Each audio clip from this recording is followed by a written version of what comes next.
Good morning, good afternoon, good evening, my friends. Welcome. It's Monday. A lot happened over the weekend. Well, not really, but it did actually. I got a lot to talk about this morning, so we're going to just get right to it. Just a sec here. Let me get my screen. Hey, Beth, I'm doing the pre-market stream this morning. Yeah, I'm about to do that.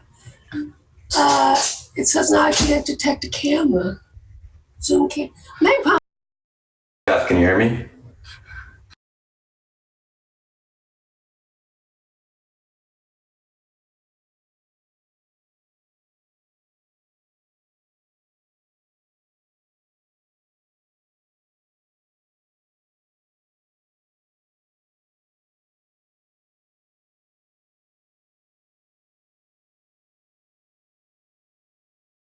Free market stream. We usually do this on Wednesdays, but this week we're going to be doing it on Monday just because there's a scheduling conflict with my admin. So we're going to be doing it today. So guys, if you're new to the stream, what's going to happen this morning is once I'm done talking, Beth will come on, give you a little bit of a breakdown of the macro environment, any news events that happened over the weekend, as well as last night, the matter for today. Talk about some of the commodities, etc., and the ETFs that she's looking at. Once she's done, I'll come on, give you a breakdown of the individual names I'm looking at today that are capping up, capping down. We'll talk about the news associated with those names as well as go through the SPY and the FANG. Once all that is done, South Beach typically comes on after I'm done talking, but Brian will come on today and give you a little bit of a breakdown of what he's looking at. We'll come back on after he's done and do a quick little recap of everything that we talked about this morning, and we'll go from there. So, without further ado, welcome. And Beth, if you're ready, it's all yours. I am indeed. Thank you. Okay, once again, good morning, good afternoon, and good evening, my friends, and welcome. It's a Monday, and we're sharing our pre-market. It's going to be fun. We got a lot to talk about. A lot of things happened subtly last night, and I tweeted my thoughts last night about what I saw. But let's get to the macro side on the economics. This is, in Germany, this is a 7-year low, guys. What's going on here? This is the business morale. This is basically looking at expectations, assessment, and climate. Not good numbers, obviously. There's no doubt that next month Draghi will work his magic in terms of quantitative easing, throwing multiple the kitchen sink at things because things are that bad, right? We do have durable goods coming out at 8:30. To be honest with you, I'm not exactly sure right now how important the economic data is important in the sense that it puts tension on the Fed in terms of cutting or not cutting. Obviously, our economy is the strongest globally. There's no question about that. But with that said, how long can we hold off contagion of weakness to our shorts? Don't know. But then again, we've never been through historically any of what we're experiencing right now. Quantitative easing globally for so long. Trade war. Never, ever have we witnessed or experienced this sort of back and forth with the number one and number two countries, economic countries, okay? Let's take a peek at what the Chinese newspaper, we like to see this, we go over this every day to see whether there's anything blipping. No mention of the president's comments or the trade issue. Now, this is the government one, and clearly they don't, they still haven't updated that banner. They're not happy with Senator McConnell because he had an op-ed piece in the Wall Street Journal supporting Hong Kong. The reality is, the same way that we are isolationists right now, and the same way Europe is going to, every country is going to do whatever it takes, okay, to maintain their economic stimulus. One of the problems we have to look at is Chinese debt to GDP. It is off the charts. So that's something that we're going to have to keep an eye on in terms of what actually they can do. According to this, the Chinese consumption is alive and well. Right? Like I say, this is a Chinese newspaper, government run, and they kind of said, yeah, you can't do that. You can't order your firms out of China. Come on. All right, moving on. China resolutely opposes escalation of the U.S. trade war. Right? These are two really good newsprints, guys, that you really should be looking at. This one is very government controlled. This one has a little bit, this is the South China Morning Post. They have a lot more leeway in terms of what they're talking about. Trump's 2020 presidential campaign set to be hit by his own China tariffs. Okay. Anyways, China seeks more trade war talks with U.S. This is what, basically that's what the president said. Okay, they called us. They want to go back to the table. We're going to go back to the table. A couple things happened that I want to talk about with Powell's statement, and this is an accurate statement. He said, while monetary policy is a powerful tool that works to support consumer spending, business investment, and public confidence cannot provide a settled rule book for international trade. Then he goes on to say, we will act as appropriate to sustain expansion. All right, so basically he's telling you what the guidelines are here, and then we go from there. All right, let's take a look at the commitment of traders. I like to look at this on Monday to see what was published Thursday, Friday. And this is the S&P, and this is the prior week. Okay, asset manager institutions, booyah. Look at how they increased their short position, right, and took down their long position. Leverage funds, same thing. Other reportables, same thing. Non-reportable positions, dumb money like you and me, basically added, and a little bit on the short side. Notable.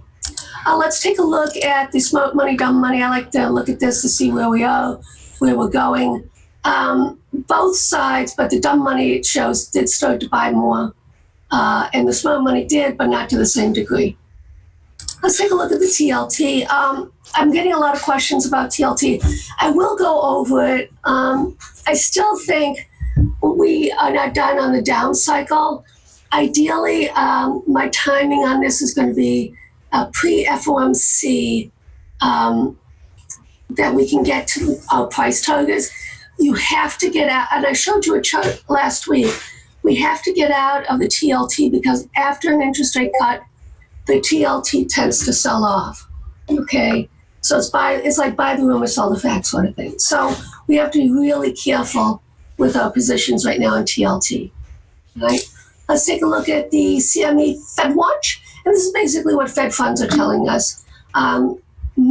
September 18th, this is when FOMC is going to come out with their ruling. 97.3%, 25 basis point. This was a little bit higher on Friday. It's come back down. Thursday, come back in. Before actually, on Wednesday, there was like approximately 5 to 8% no rate cut. So it's going back to the preponderance of the rate cut. 30% say this is October. No. After that one rate cut, no rate cut. 66 says yes. So they're starting to build in a 25 basis point rate cut in October. That's notable. I want to bring you to a reminder of the Shiller PE ratio. It's backward.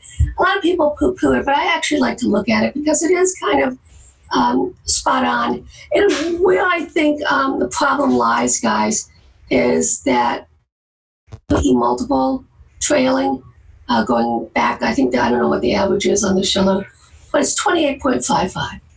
Ain't no way, okay, that can be maintained. And a lot of people are basically looking at closer to the mean, which is 16 to 15. I think this is where Gunlock is actually getting some of his ideas. It's 21 on the just standard S&P PE multiple. Irregardless, it's too high. The earnings coming out, it's too high. There's no way we're going to meet any of those goals. Okay? So that's what we're going to expect is to see some earnings downgrades. And how is business going to spend with this uncertainty? I mean, they're not. Okay, and that's a huge tailwind for the market, right? Let's look at a little 10-year, 2-year spread, okay? Just a titch above flat, right? CRB, very, very, very important, okay? This is telling us if we take out this low, hold below this low, this means the market economy is going to go lower. It's that simple, because commodities in and of themselves, and this is where I beg to differ with the Fed, is that how are they getting that inflation is at their 2%? I just don't understand their logic. Okay, with the CRB down here, now granted, the largest percentage component in the CRB is the oil, irregardless. Okay, where are they coming out saying that inflation, if they're at their inflation target? I don't get it. Let's take a peek right now at the US dollar yen, something we have to start looking at. Guys, all right, and what I'm going to focus in right now is intervention. What the president did was a form of intervention by his tweet, okay? The Japanese yen, key support, double bottom here, bounced right off it. And this is what I started to see last night, and this is why I tweeted. RTY bounced off the 50% fib, ES bounced off the 23.6% fib as well. Did not take the lows from 2-3 weeks ago. NQ bounced off.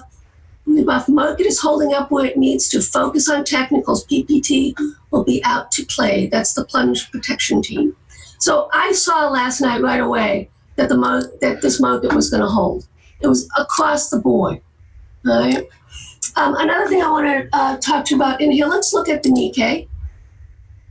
Okay, it didn't bounce off the 50% fib, but close. Let's take a look at, this is the FTSE, all right? And as you can see, and this is the DAX. Bounced right off the fibs, okay? When governments want to intervene, guys, in a thin market that we're in, pre-holiday market, they can do whatever they want to do with this market, right? And you have to be aware of that. Do I still think that we're going down? Yes, I do. Okay, but the timing's all gone right now. They basically came in. We have to see, and now it's all about technicals right now, guys. All about technicals. All right, let's get to the gold. I know that a lot of people are following me on this. Okay, this is the gold-silver ratio. And the gold-silver ratio is fascinating. What happens is, at the tail end of a gold rally, silver starts to outperform gold. So you want to keep an eye on this. Right now, gold is still outperforming silver. But if we start to see this rolling over and coming down, that's a huge red flag for our gold positions, guys. Okay? Please keep an eye on this. It really does matter. All right? Now, I did say that I was going to introduce something new. This is the GDX spread. Now, the reason why I want to talk a little bit about this is because something important is going to happen here. And we'll actually have opportunity for us in this spread. All right? I don't know if you are familiar with what happened with the GDXJ. It was basically retooled. It was forced to retool back in 2017 because of the weightings. Canadian law basically says no one investor can have up to 20% of a company. So the GDXJ basically on these junior miners, okay, by de facto, because of this is a very popular ETF to be in, okay, and you can see where it was, where we are. So they were forced to rejiggle the holdings, the GDXJ.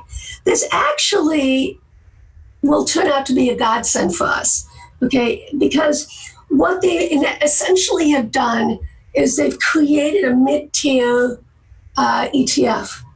So when it comes to gold, basically, it's all about production. And it's the mid-tier companies, gold companies, that have the ability to grow. It's the larger cap ones that you find in the GDX that cannot, right? So this actually, I'm going to advocate that we need to switch to the GDXJ in the gold sector, because it will start to outperform in the coming months the GDX, simply because of the contents, the holdings in the GDXJ. That's where the growth is. And also in the GDXJ, a lot of these companies also have silver mines. So you get two bangs for $1 on this. So this is what I want to share with you. This is my thought. This is what I'm advocating, that basically going forward, okay, what we should do is just do a starter more in the, I'm not saying that you should be long GDXJ and short GDX. You can if you want to be. What I'm saying is you want to start focusing your asset allocation on GDXJ now, okay? And then as it breaks out, you want to increase your allocation, okay? That's simple, okay? Let's take a look at our crude. Actually, was our crude, my crude gold? This is it? No, let me bring it up. Well, anyways, this is gold and GDX, okay? Once again, you want to see GDX strength against gold, the commodity itself. Let me load up the crude. Where's my crude? There we go. Here we go. As you can see, heading back south a little bit. I still think this holds up, guys. Okay, and I still think that there's potential for gold to not so much top, but the range. I think the high has been set short term right now with last night, and I'll show you my charts with the work I did on that as well. But I just think that oil, crude, is going to start to outperform in the going into the FOMC. Right? Let's take a look at the charts. Okay. There we go. Okay, this is when I shouted out. I had an extension here on gold. You can see it right here. Topped out exactly on this extension. That's why I saw that. Okay, then I saw OTY. I said, oh, snippy snap. Bounced right off the 50% fib. And then we go to NQ. And this is why I immediately tweeted what I saw. Bounced right off the 61.8 and the 50%. These are all weeklies, guys. Okay, and then we're going to go to the SPY. And this is how I was able to come to the conclusion, okay, that the market had reached a low. It was going to bounce, right? And this is why, for me, weekly charts really tell the story. And as far as I'm concerned right now, until we take out this low right here, which was an intervention low, this is not the type of chart formation. I think they've been intervening in a thin market for the last few weeks, okay? That because it's easy, they don't have to spend a lot of money. Until we break this low, we can't really get excited on the downside. We now have a short-term bottom in place. Now, basically, it's a function of where we top out. Spartan's going to guide us on that because that's what he does. It's all about technicals right now, guys. All about technicals. All I can tell you is what I see on the weekly. All right? Okay. Let's take a look at the VIX. It also is in a range. For me right now, do I think volatility? I do think volatility, even if the market stabilizes, will go up because of what's in front of us. Right? And as a result of that, it makes sense to be in VXX or VIX because it does. We are going to be entering a season of volatility. With that said, same thing with the put call. Okay, you're going to get yanks. Okay, but you basically look at where you want to buy, and you set your narrative and your action plan off of that. You set it where you want to sell, and you sell it where you want to buy, and you set it where you want to buy. Okay, the put call. As you can see, it was fascinating, guys. I found that on Friday, we should have been in this quadrant, and we weren't. Okay. Part of that has to be that means that institutions and investors are actually buying, in terms of hedges, they already were where they wanted to be. Okay, there was not the mad scramble dash that you would have expected, like we saw here or we saw here. And this is what's disconcerting for me, guys, is a few weeks ago, this is the bellwether for us right now. It really is. And you can see that now, okay, on the charts. That last week, but it's this week, 3 weeks ago, that's really important for us. I think it'd be crude. I was watching this. I said, I don't trust you. It was holding right below, but look, it held this uptrend line, okay? And, props are props, okay? This is still sideways consolidating. Do I think, the worst case narrative for us right now is we're in the middle of the range, okay? So for me, okay, you got to be careful. The ranges are going to be so wide now in the market because of what's happened that, it's really complex, okay? For me, let's look at the TLT. Do I think we go higher? My dilemma right now is we toe tapped very close to the extension I was looking for all the way back months ago, okay? So now we have a dilemma I have. What will enable us to have the next leg down? And the next leg up. And the reality still comes out to be to this 155 zone. It's going to be all about trade, right? So, or if the market precipitously rolls over. I still think we'll go sideways, consolidate.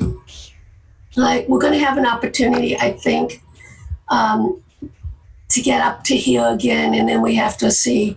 But with that said, I would advocate buying some protection for those of you, especially on the institutional side, or lightening up on what you have, and then basically rebuying on a break above here. Because, like I showed you, it's buy the rumor, sell the fact. I don't know how much more we can get out of this round of interest rate cut, okay, going into the FOMC. So that it's a red flag. I'm putting it out there. All right. Let's take a look at some of the ETFs, and I'll pass it on to Spartan. As you can see here, where we'll open up, it's doing what it needs to do. Everything's doing what it needs to do. We'll see how it looks on the open. But what happened overnight, double bottom, across the board, you can see that last night was really important in terms of a major breakdown in the market. It didn't happen. Okay, so we're back to the narrative, holding the uptrend line, being cautious, looking at resistance, and being, going from there. If we do start to see some of the ETFs breaking down, now we do know obviously that the IYT is a hot mess, just like the small caps is. Okay, but with that said, it's holding up. So as far as I can see right now, let's look at XLC. This is Facebook and Google. Once again, right? It's all about the technicals right now, guys. And you can't assume there's going to be a breakdown until it actually happens, right? So until we actually close and hold below these lows, okay, this is basically where you buy. It's just like with commodities. You buy when nobody wants to buy, and you sell when nobody wants to sell. Right? Okay, and let's look at XLY, and this is basically consumer discretionary. This is where Amazon is found. Cyrus consolidating, but still holding up fine. Okay. With that said, Spartan, my friend, are you ready?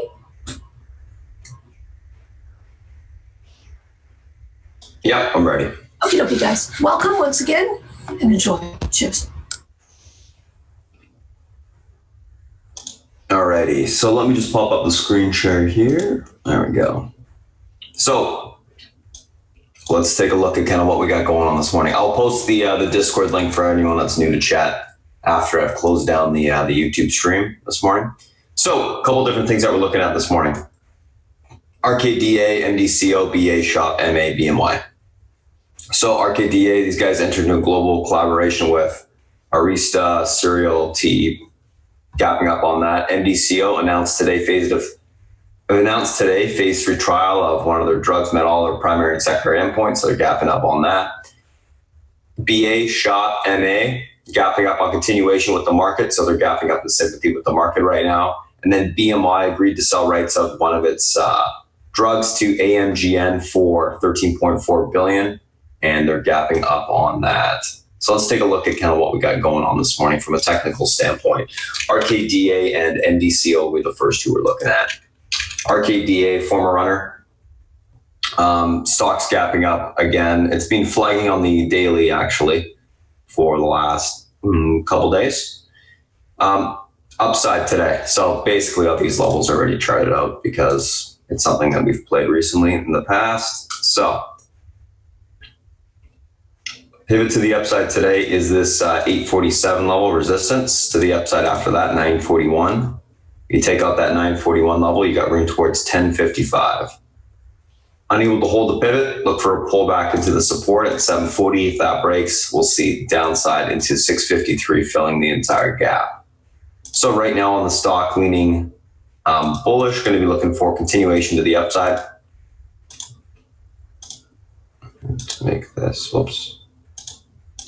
Gonna make this blue. Looking for continuation to the upside. So if we can break above this pivot this morning, which is the 847 level, we should see continuation back towards 941. That breaks 1055. Unable to get above 847, we'll look for a pullback, fill the entire gap here, 740 to 653 on the downside. That's going to be the key for this thing to see some continuation higher. MDCO.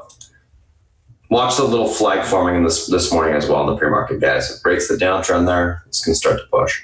MDCO. So this stock, positive phase 3 to the upside. Obviously, it's pushed up right into this range. It went through the top end of the range, and then now it's pulling back below it. But I need to get all these levels charted out here.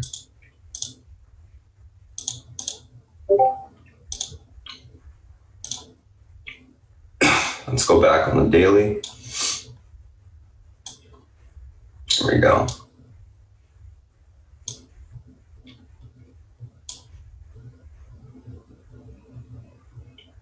Upper end resistance.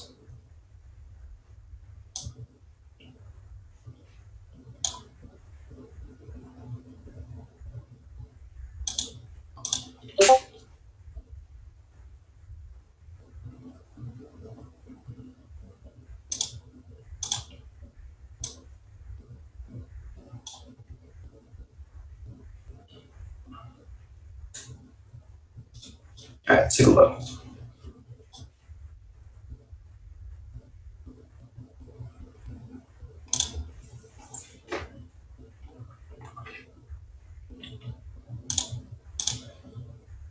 So pivot to the upside today is going to be this 39 level. This level is able to be reclaimed and hold. We got room back towards 4167 to the 43 area. If we get through there, we could possibly get back towards the pre-market high, that 4783 resistance level. Unable to get back above the pivot, we look for a pullback to 3711 to 3564, basing around that area to take the stock long. Leaning bullish on the name, looking for continuation higher. I think it's going to be more of a grind to the upside because it did have a big push this morning and pulled back quite significantly. Do this. There you go.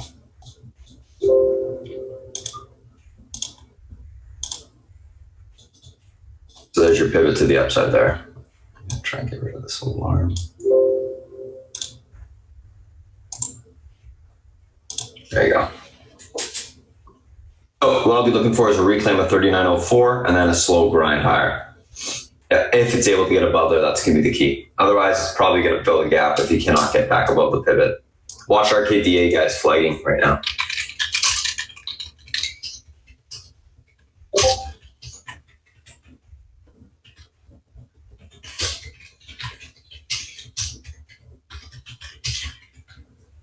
Anywho, let's take a look at the next one.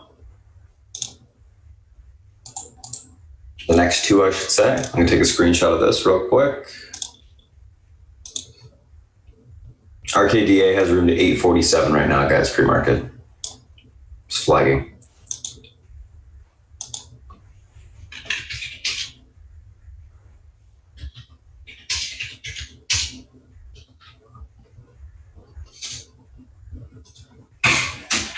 So, next two we'll look at are BA and SHOP.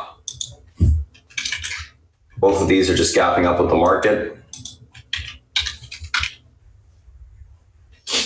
So BA had a heck of a run, so I wanted to, on Friday, so I wanted to put this one back up on radar.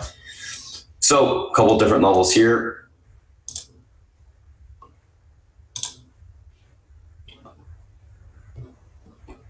Pivot to the upside, 361.49, holds, room to 364.57, and then 367.30. Above there, we see 370s. Unable to get back above the pivot, 361.49. We look for a pullback to 359.65 to the 357.43 area and basing for support. Overall leaning bullish on Boeing. It looks like it wants to continue to push to the upside. So we'll be looking for a continued push this morning. There you go.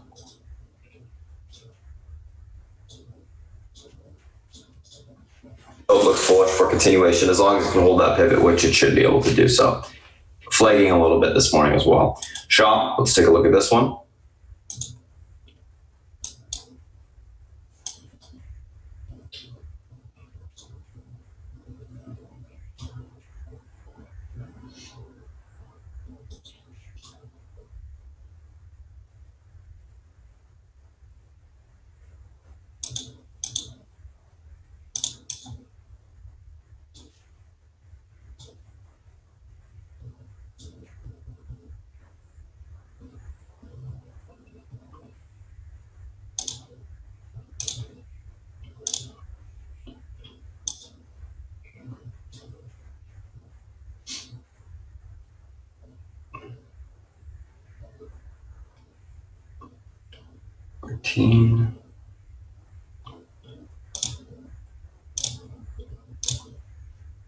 Alrighty.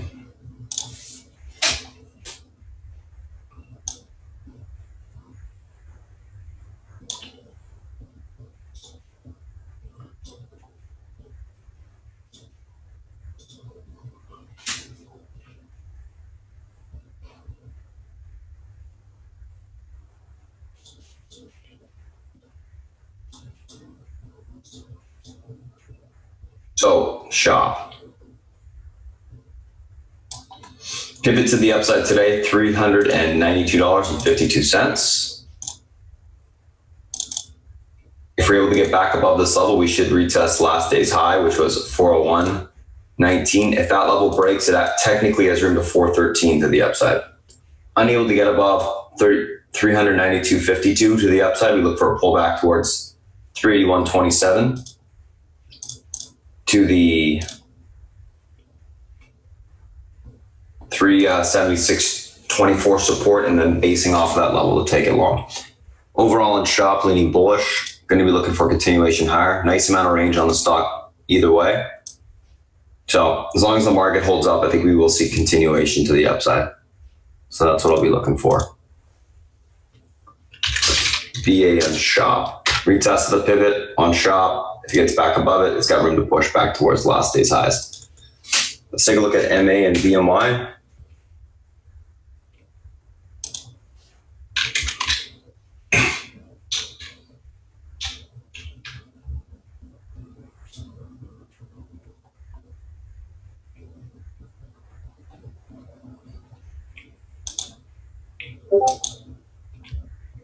So MasterCard, A little bit of a bounce off of that 50 EMA from Friday, which we kind of talked about.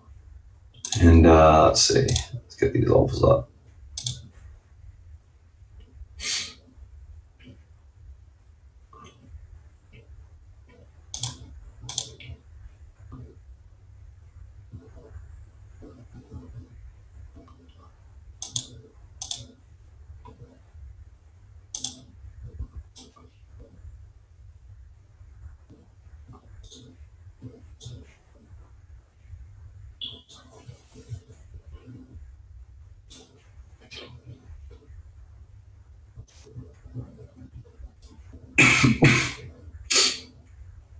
Here we go.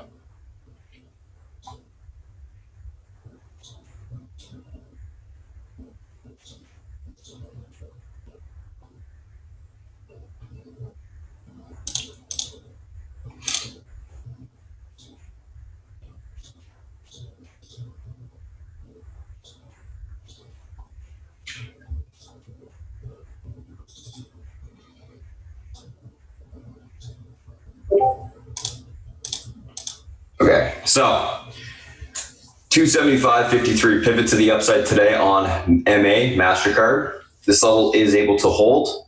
Look for continuation back towards 278.19, then to 280.44. It's got some room to push. Unable to hold that level, or bounce, I should say.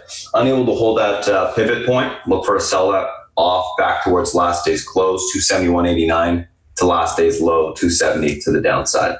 And we can look for basing again off of that 50 EMA. That's going to be the key there.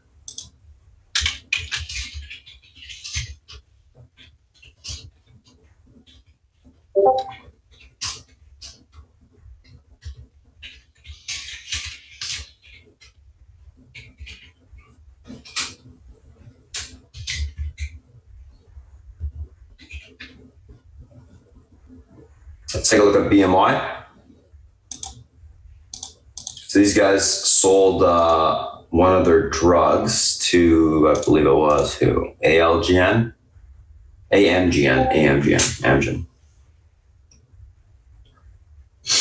Big deal for like 13 billion.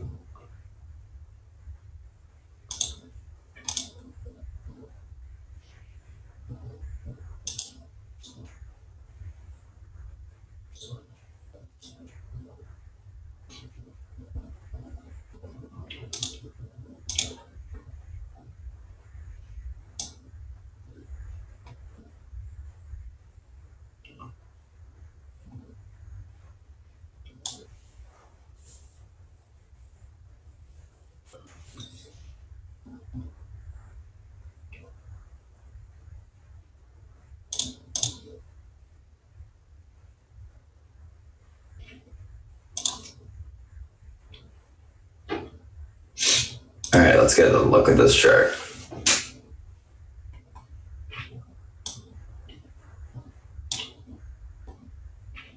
Intraday pivot will be that level.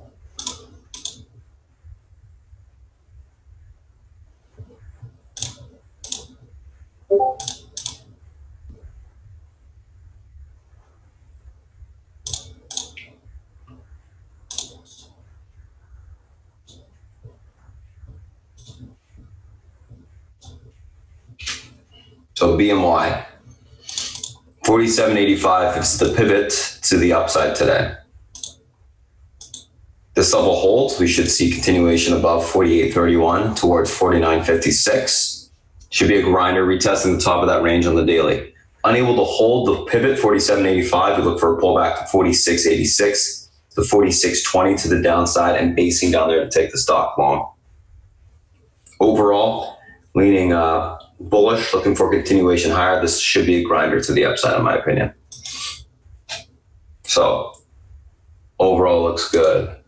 If you guys are trading that Boeing this morning into the 364.57, guys, sell some into this area here.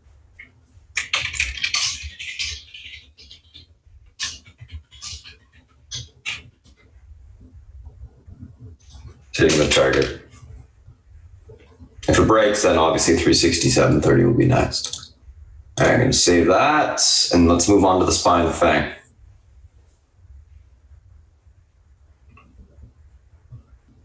There you go.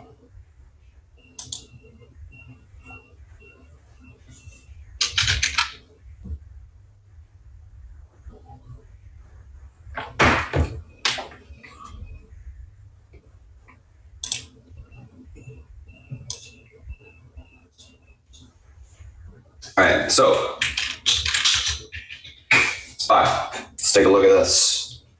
What's going on here? Obviously, stocks, the market's gapping back up on those Trump comments with China. He's going to be talking seriously with them. Same old stuff. Pivot to the upside today is going to be this area right here. 286.64, this level hold. We should see continuation back towards 287.64 and then 289 to the upside. Unable to hold a pivot, look for a pullback towards 285.43 and then into the 284.37 area to the downside. Overall, right now, market's holding above EMA support. I'm leaning bullish, looking for a continuation higher. I think we see continued push as long as that holds back into the most likely 289 area today.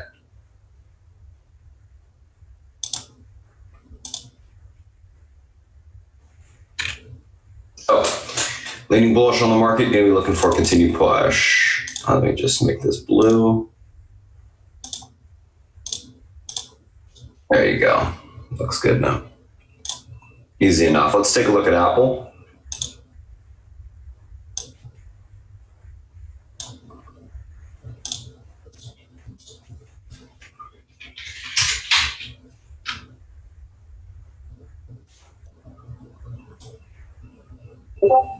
One second, actually. I think I forgot to save the last. RKDA, BA, shop. Yeah, I didn't save the. I was wondering what I missed one. MA and BMY. Gotta take a screenshot of this, one sec. And if you guys are wondering why I'm taking a screenshot of this stuff, is I write up a huge, well, not huge, I write up an action plan this morning for all these names that we just talked about. So it's in writing as well.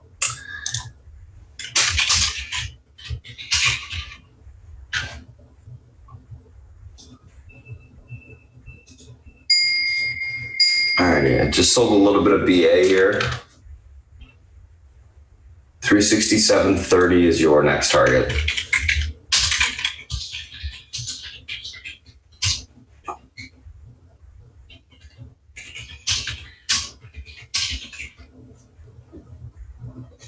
Nice.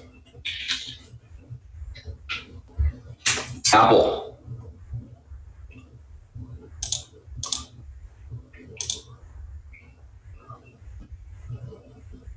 Pivot to the upside, 206.74. This level breaks, we see continuation to 208.29 to 209.63. Unable to hold the pivot, look for a pullback to 204.53 to the 202 level to the downside. Overall on Apple, leaning bullish. I needed to break above that pivot for continuation, but it does look good for a continued push. EMAs are earned tax, etc.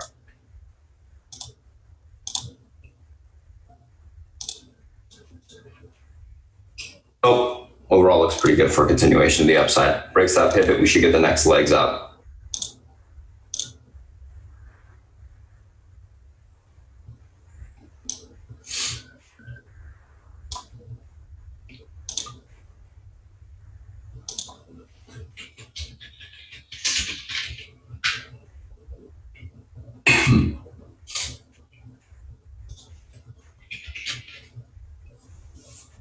Amazon 1765, pivot to the upside today. This level holds. We got room for continuation into the 1785 to 1796 level. Unable to hold it, we see a continuation lower towards 1740 to the downside. Overall on Amazon, leaning bullish as long as that pivot holds. I think we see continuation on the upside. Looks pretty good.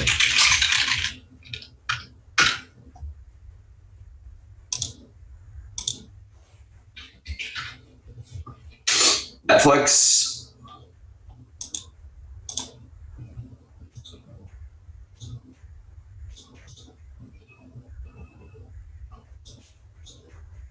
So 293.19 pivot to the upside today. Level holds from 297.65 to the 299.46 level. Unable to hold that level, 293.19. Look for a pullback to 288.22. Netflix leaning bullish. Going to be looking for a continuation of these top end resistance levels. Looks like it's holding up pretty good off the lows for now. As long as it holds above EMA support, I'm bullish on it.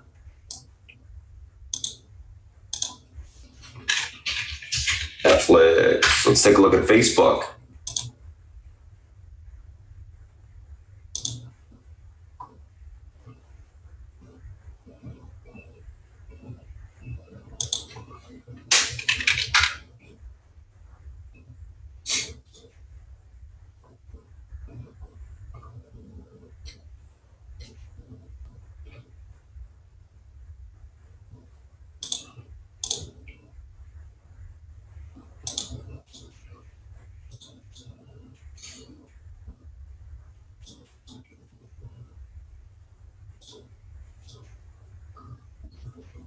Facebook, 179.21, pivot to the upside today. Level holds, room to 181. That breaks, 183 will be tested.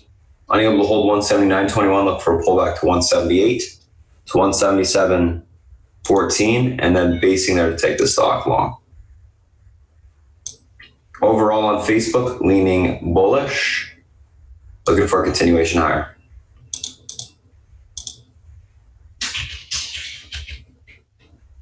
Let's take a look at Google.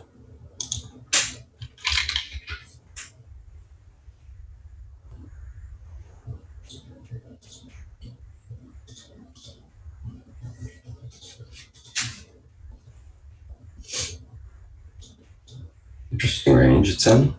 So Google 1162. So basically 1163 is your pivot to the upside today. If this level holds, we got room for continuation to 1173, 64, and then 1182.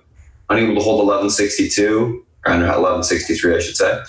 Look for a pullback to 1148 to 1144 on the downside. Then look for basing down there to take the stock long.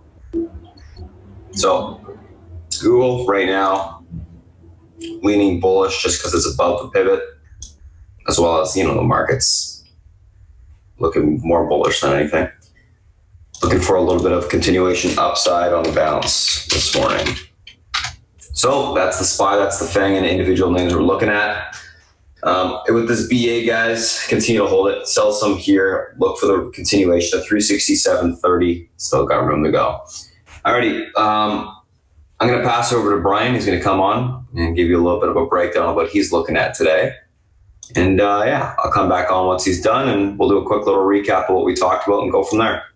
Brian, if you're ready, it's all yours. Yep, I'm on a different computer, so how do you share the screen with this one? I'll pass it over. There we go. All right. Show you guys a few things I'm looking at. Can you guys all see the screen with the ES? Just so I know. Yeah. Okay, perfect. All right, guys. So one thing I noticed early last week was we've had these drastic gap ups. But if you look at the futures, okay, Sunday into Monday, we gapped up 38 points. No volume during the overnight session. So it was basically 38 points on air. Here's your cash session, guys. There's where the volume is. Our total move was 2 points from open to close.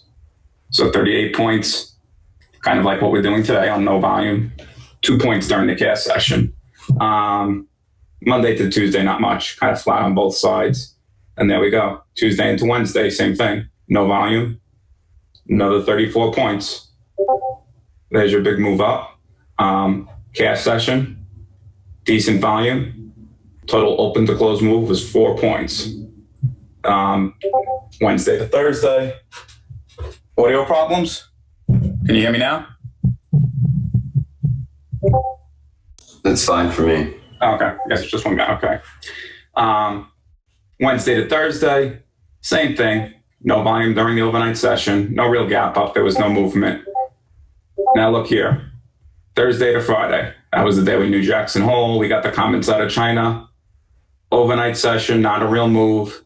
This was the move where some volume came in when China made the tariff comments. But this was your cash session, guys. Look at the volume. Huge. And we had a 57-point move down on actual volume. So those are things that I look at every morning just to see what the move's based off of. Is it based off of people actually buying and holding positions, or is it just based off of air and thin trading? Because that's basically what we did. And if you look at the SPY, it's the same thing. We gapped up in the morning. Then we basically flatlined. And yeah, at the end of the day, we could have had a move up or down a point, but nothing major. So that was one thing I wanted you guys just to look at. And you should keep this on radar and look at the futures and look at the volume, because it kind of tells you who the real holders are. And here, there were no real holders.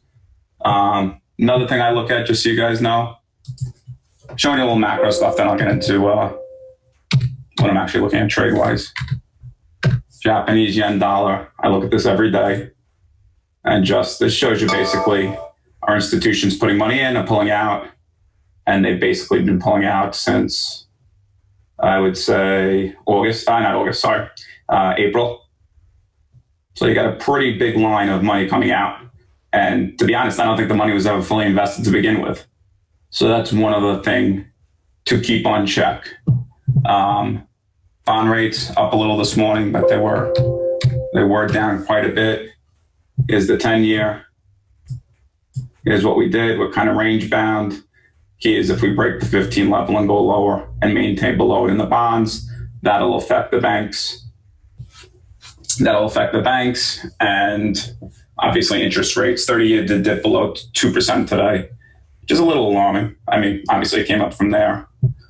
On a news event, which I really don't trade the news or tweets that much, I really don't see how so much could change from Friday to today. I mean, there was some pretty harsh comments on Friday, and then today we're all friends again. So it is what it is. We just trade it, watch the charts, but those are some of the more macro things I look at just to decide some of my swing positions. I want you guys to look at the VIX, so let me switch screens to the VIX. I'll just pull up the VIX here. It'll be easier. VIX, I loaded heavy into the VIX last week when it was at 16.15. I kind of legged in. Your mean on the VIX would be roughly, well, let's not give you roughly, let's give you really. And just so you know, these boxes are Darvish boxes. It just kind of shows you highs and lows and trading ranges. Let me just put the moving AMA in here, since I usually don't use this computer for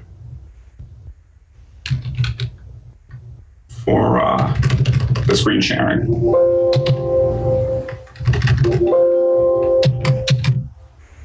I'll make it easier. Celts, same thing.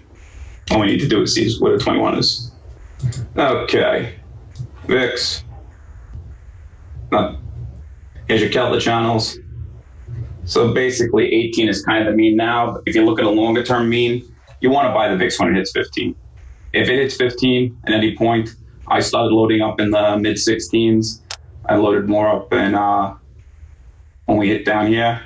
I mean, that was just buy. And I always go out a month, because that's the best way to trade the VIX, unless you're trading the VXX. I go out a month, I buy like 2 strikes up, maybe for at 15, I'll buy the 17s. And you wait for that spike, and you trade the VIX that way. And then when it gets to the top of the third standard deviation, you sell it. So that's another thing I look at is the VIX. I do think volatility is here to stay. And for some intraday trading, I know a few of you were asking me about this, what I look at when I'm talking about the ticks. This is the ticks, guys. It's based off the New York Stock Exchange. It's just showing you what's going on. I use a 5-minute on the ticks. Okay, I don't have any of these Celts or anything on there for the ticks. You don't need it. You need 2 simple things for the ticks. Very simple. You need your 0 line. You keep a 5 EMA up there, because that's what we're looking at. And what really matters is you need these levels. Positive 600, 800, 1000, 1200, and negative the same way. Anything in between these 2 ranges basically means you're just consolidating the market in general. I have to go farther back, but to show you, like, extreme selling would be getting down here and holding. And if you only retrace down to the 0 line, it means chances are the market's going to keep going down. Same thing with the upside. Extreme buying. Well, you want to get to 1200. We did get there one day, but above 800, you're seeing extreme buying coming into the market, or you're seeing decent buying, and you want to stay above that 0 line. So I look at that as an intraday indicator, and I especially look at it at the end of day. So market on close can normally tell you that, but also the ticks can sometimes tell you that ahead of time of what they're doing. It doesn't tell you the market on close, but it shows you if they're selling into the end of the last half hour or buying it. So that's helpful. Few stocks I'm looking at today. Ones I really like. ADI. I think we should have a trade in that. Not. Let's go to the daily. Okay. Almost went to the 200. Downside, obviously, would be if it breaks the 200. You'd want to take that short. But right now, I think we could play the upside, and I'd be looking to play it to 106. See where it is now. Let's just take a quick look. So it's getting there. So the top of this 10-minute range would be the 106.31. So ADI is going to be one I'm looking at that's on my radar for the long side. Most of these positions will be day trades. I probably went overnight, and I'm pretty, I wouldn't say flat overnight. I keep long and short, so evenly positioned on each sides. Another one in the semis that I actually really like that seems to have range and is, I trade off of the moving averages and the simple averages, meaning the 100, 200, 50. So any recovery in AMAT, we got the 50 EMA, which is my dotted blue line there, and we got the 50 SMA. So I'd look for a retrace up to there. That's also strong. You also got a nice support line right around there.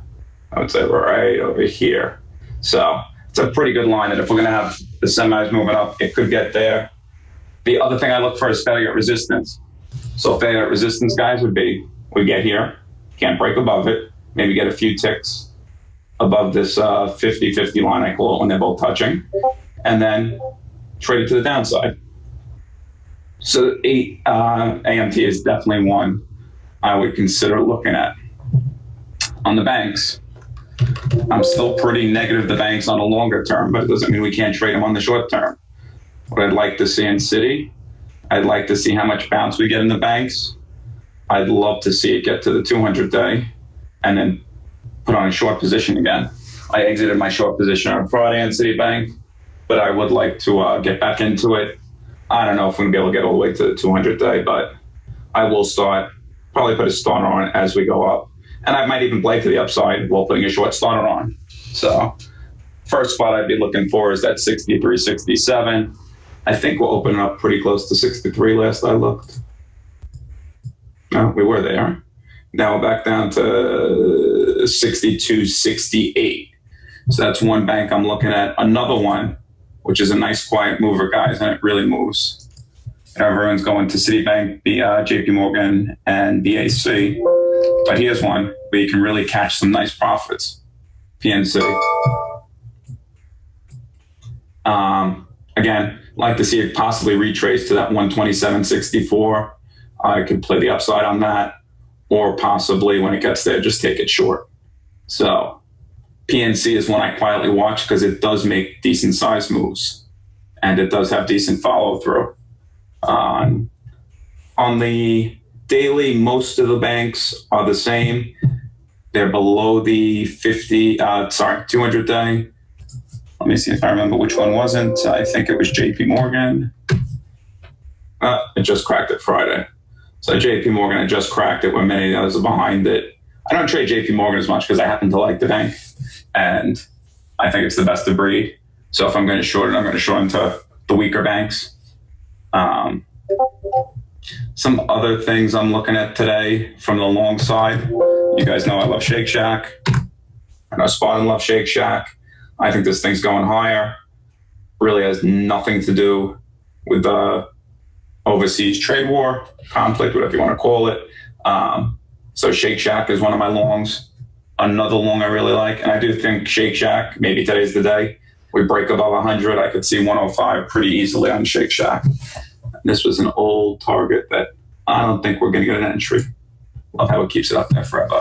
Another one I like, same thing. Really, I guess a U.S.-centric stock, has no overseas exposure. Wingstop. Chart kind of looks the same as Shake Shack.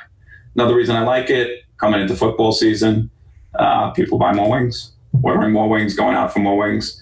So I think Wingstop's another one that has some great strength. I agree with Spartan on Shopify. Love that one. No real exposure to overseas. And you can see all these ones that are strong, guys, they kind of have the exact same charts.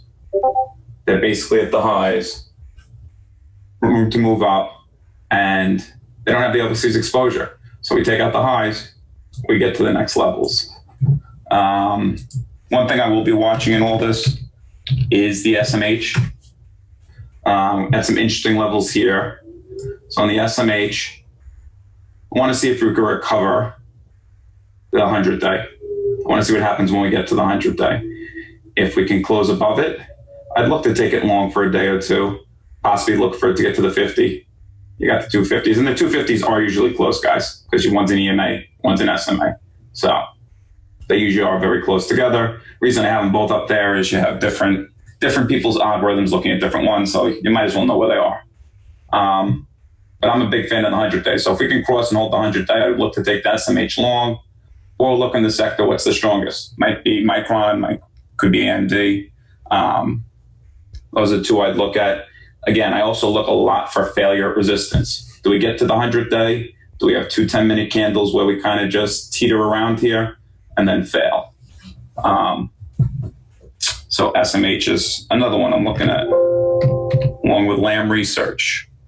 The reason I like Lamb is it really moves.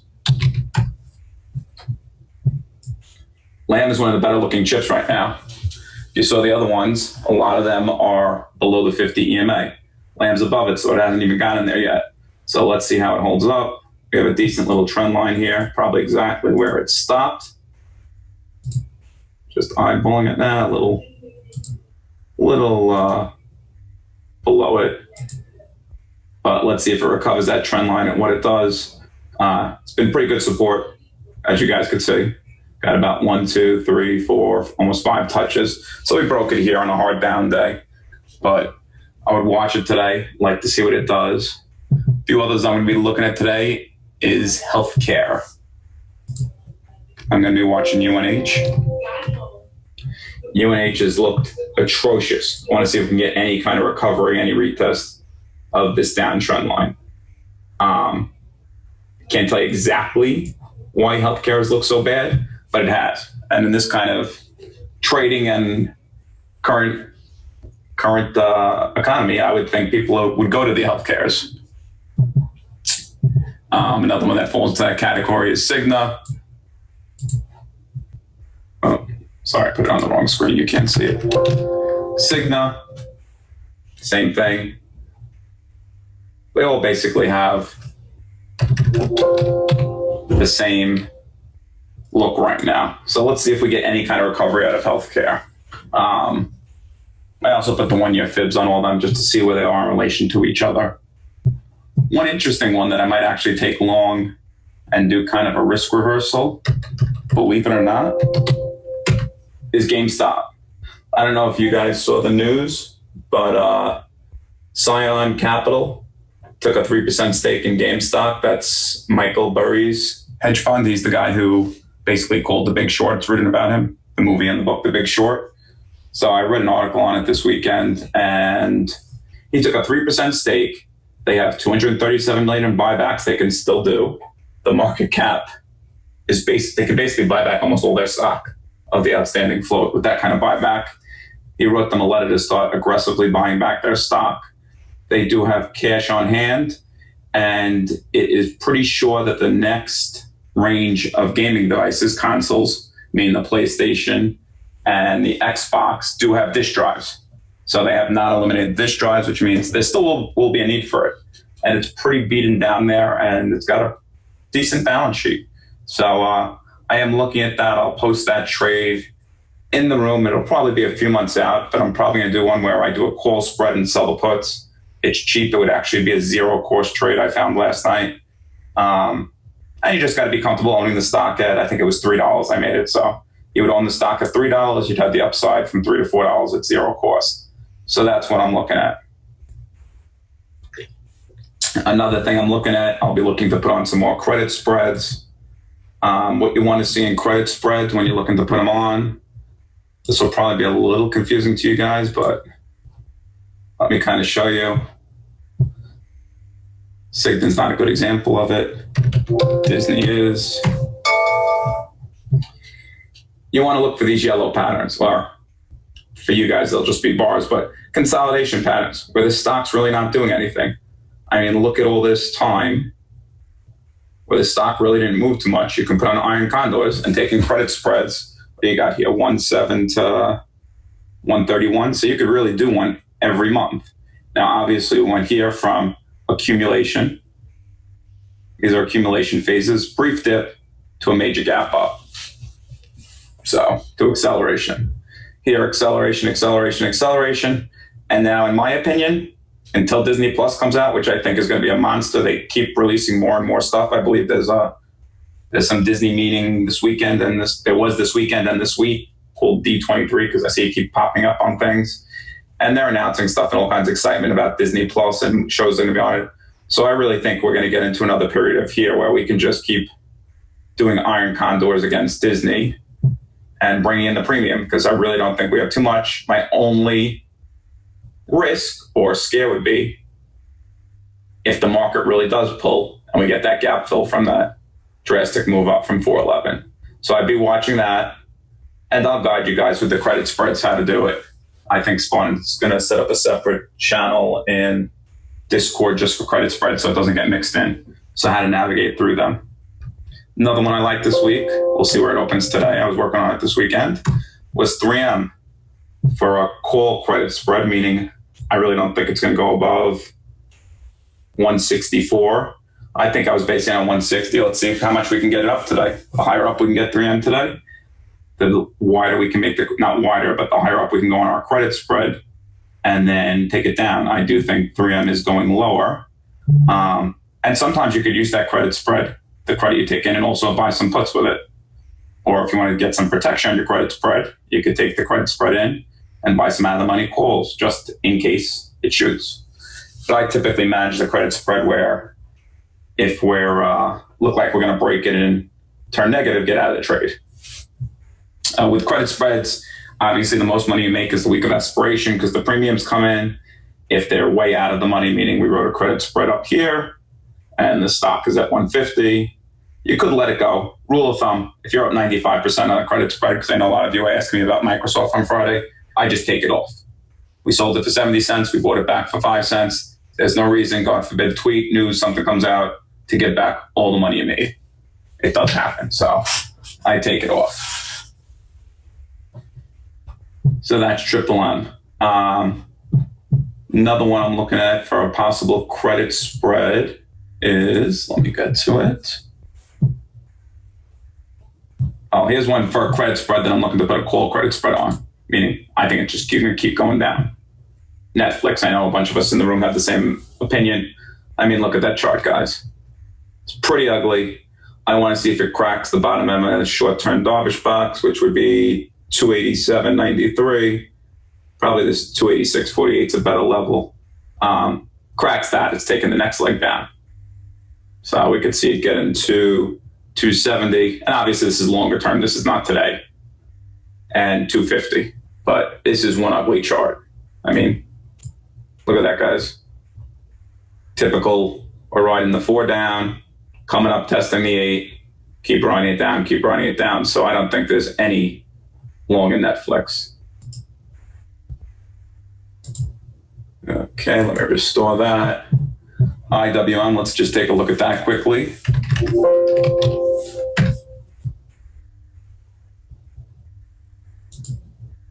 If there's anything you guys want me to look at for you guys today, just post it. I can pull a chart up while Spartan's preparing. IWM, obviously the weakest of all the major sectors right now, below the 200-day, well below the 200-day, close below the 200-day.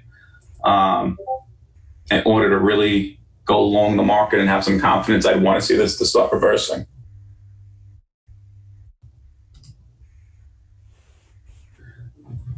So IWM, that's just something to notice. Everything else is first. Touching the 200-day.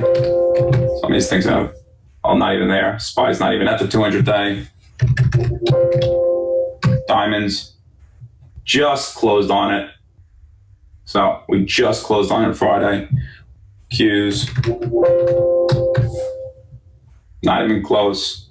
So it's definitely the Rutgers / IWM, which looks the worst. Let's take a look at CRM. Let's get rid of all this That was all on there for earnings. All right, Brian, I'm ready. What after this? Yeah, one guy has CRM, so I'll just give him CRM then. All yours. I'd like to see if CRM, look at that, close right on the 50. I'd be looking for a bounce back to the 100-day, see if we can break that. And then possibly this week get to the 160, really the top of the range that I targeted last week, the 160, 250 range. And that's it. I hope you guys enjoyed it. Spawn, do I have to do anything to pass it back over to you, or you could just take it over? I should be able to just to take it, yeah. You got it. All right, guys. Perfect. Great trading today. Awesome. Thank you, Brian. Thank you so much. I'm just going to pop the screen share back on here. There we go. So let's take a look at, do a quick little recap of what we talked about this morning.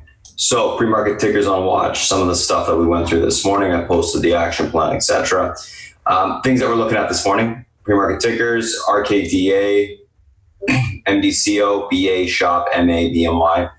RKDA enters into global collaboration with Arista Serial. MDCO announces today phase 3 trial of their phase 2 trial met primary and secondary endpoints. So they're gapping up on that. BA, SHOP, MA gapping up on continuation with the market. BMY agreed to sell rights to one of its drugs to AMGN for $13.4 billion and gapping up on that in cash. Let's take a look at what these things look like from an individual technical standpoint. RKDA and MDCO, the first two that we'll look at. So RKDA gapping up, 847 is your pivot to the upside today. This level is able to be reclaimed. We should see continuation of 941. We take that out, we see 1055 to the upside be tested. 847 is unable to hold. Look for a pullback to 740. If we break this level, we'll get continuation lower towards 653, and it will basically fill the entire gap. So two ways to play it, obviously long, short. If it gets rejected at the pivot, it's a short. If it gets back above that pivot, I think we can see a pop this morning. Right now I'm leaning bullish, looking for a reclaim of the pivot this morning, and then we'll see what happens. MDCO, positive phase 3. Stock pushed up to the top of the range in the pre-market on like the weekly, monthly chart, got rejected, pulled back off of it. 39.04 is your pivot to the upside today. This level is able to hold. We got room for continuation towards 41.67 to 43. Above that level, we can see 47.83 again. Unable to get above and hold 39.04, the pivot. Look for a pullback towards 37.11 to the 35.64 area and basing there to take the stock long. Overall on MDCO, I am leaning bullish, looking for a grind higher. Hold the pivot, continuation to the upside. Let's take a look at BA and SHOP.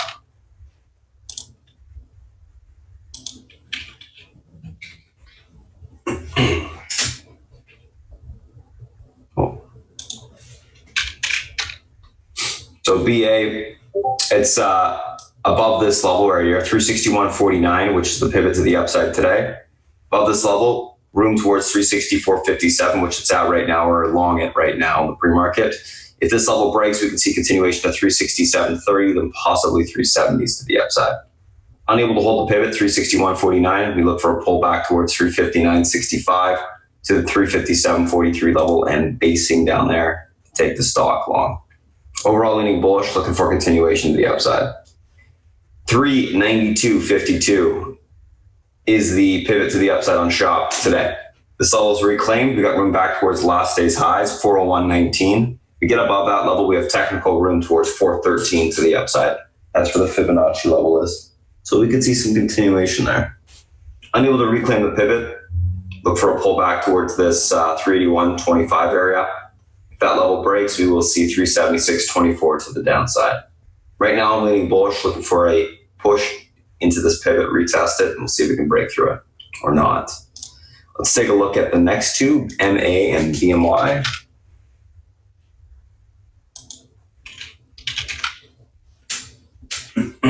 MasterCard, 275.53, pivot to the upside today. Levels reclaimed, but we can see continuation to 378.19 to 380.44. It's bouncing off of the last day's low, which is the 50 EMA on the daily at the 270 area. 275.53 is unable to be reclaimed. Look for a pullback to 271.89 to 270, and then we can look for basing down there to take the stock long. Overall on MasterCard, I'm leaning bullish, looking for a continuation on this bounce to the upside. Bristol Myers, BMY, 47.85, pivot to the upside today. If this level is able to hold, we should see continuation back towards the pre-market high, 49.40 to 49.56, which is the resistance on the daily. Unable to hold the pivot, we look for a pullback towards last day's lows, 46.86 to 46.20, and then we can look for basing down there to take the stock long. Like this should be able to hold up and grind higher. Let's take a look at the SPY and the FANG. SPY gapping up. 286.64 is your pivot to the upside today. This level holds room to 287.64 to 289 to the upside, possibly 291. 286.64 is unable to hold. Look for a pullback to 285.43 to 284.37. That can move. And then we can see if there's any basing that occurs down there. Most likely, if it starts to sell off, it will fill the entire gap.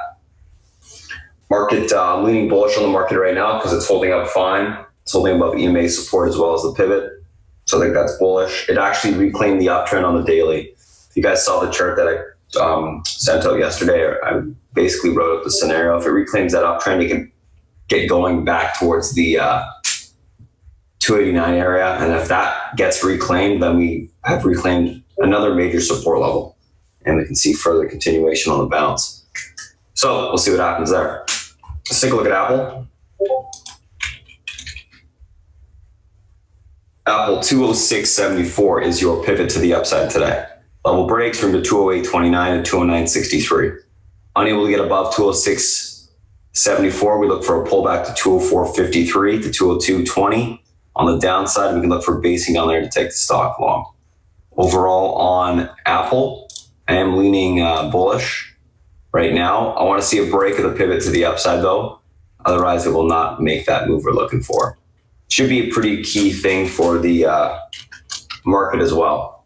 Market's also going to have Apple break that resistance level for continuation higher. So let's see if that happens. Let's take a look at Amazon.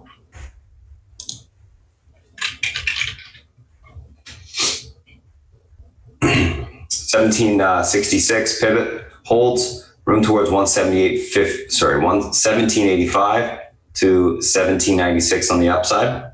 Unable to hold 1766, look for a pullback towards 1740 to the downside. Pivot holding above EMA support, leaning bullish on Amazon for now. Netflix 293.19 pivot to the upside today. Level holds room towards 297.65 to 299.46. Unable to hold, look for a pullback to 288.22. Above EMA support, as long as we hold above that, leaning bullish on it. Let's take a look at Facebook.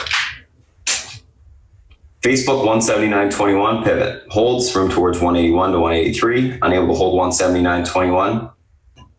Look for a pullback towards 178 to 177.14 to the downside.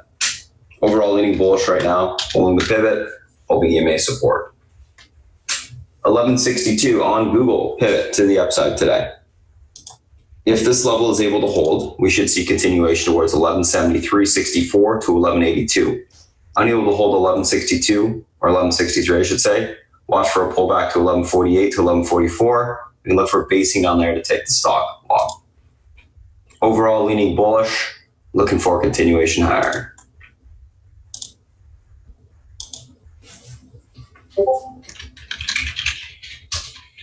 So that's it for the SPY and individual names that we're looking at. I am going to quickly tell my admin to stop the YouTube stream. Thanks for popping in today, guys. We usually do these streams on Wednesdays, just this week's one of those off weeks where we had to do it a little bit earlier. But usually Wednesdays, every single Wednesday of every week, we do the YouTube stream. So yeah, thanks for popping in today, checking us out. If you got any questions, feel free to reach out on email, Twitter, whatever. Email Spartan at spartantrading.com or Twitter at Spartan Trading. Or, just send us a message on YouTube. I don't know. All right. Anyways, thanks for popping in. And I'm just going to go through some questions now and post the Discord link for you guys in chat.